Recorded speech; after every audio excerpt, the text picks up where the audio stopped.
Le bio envahit nos assiettes. 6 Français sur 10 consomment régulièrement des produits issus de l'agriculture biologique. Cette semaine, avec l'association Reporters d'Espoir, plusieurs médias, parmi lesquels TF1 et LCI, s'engagent à promouvoir des projets ayant des effets positifs sur l'économie et l'environnement. Illustration très concrète ce soir dans le Finistère. Vous allez le voir, les commerçants comptent sur le succès du bio pour développer l'économie locale. Reportage de Juliette Duquesne et Christian Barthès. À Guerlesquin, seuls ces trompe-l'œil rappellent qu'il y avait ici de nombreux commerçants. Ils ont fermé les uns après les autres. Un seul magasin a ouvert récemment, ce commerce de produits bio. La crème fraîche, oui. En produits laitiers, je suis riche aujourd'hui. En à peine un an, ce commerce qui vend la production de plusieurs agriculteurs locaux et bio est devenu rentable, avec une clientèle fidèle. C'est meilleur parce qu'il n'y a pas de pesticides, parce que voilà, quand on trouve une limace dans une salade, eh ben c'est bien. On sait qu'il n'y a pas de cochonneries dedans. Voilà.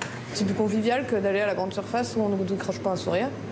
Donc je sais qu'en général, je viens là, je passe pas 10 minutes, quoi. Je reste une demi-heure à discuter alors que je mets 5 minutes à prendre ce que je prends. Ce lieu permet à ce commerçant qui est aussi éleveur de valoriser sa production et aux clients d'acheter des produits qu'ils ne trouveraient pas ailleurs.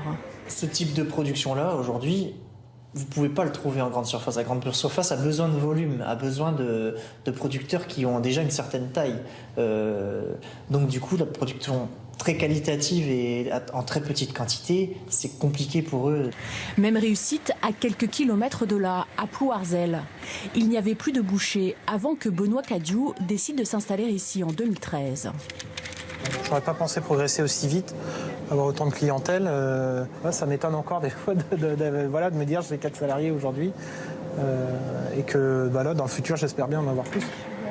Proposer de la viande bio lui permet de se différencier des autres bouchers tout en restant compétitif. Certaines de ces viandes sont même moins chères qu'en supermarché. On supprime les intermédiaires, donc moi j'achète ma viande moins chère, ça permet d'avoir des prix de vente qui soient corrects. Après, on fabrique toute notre charcuterie nous-mêmes, donc forcément ça nous permet de revaloriser nos achats.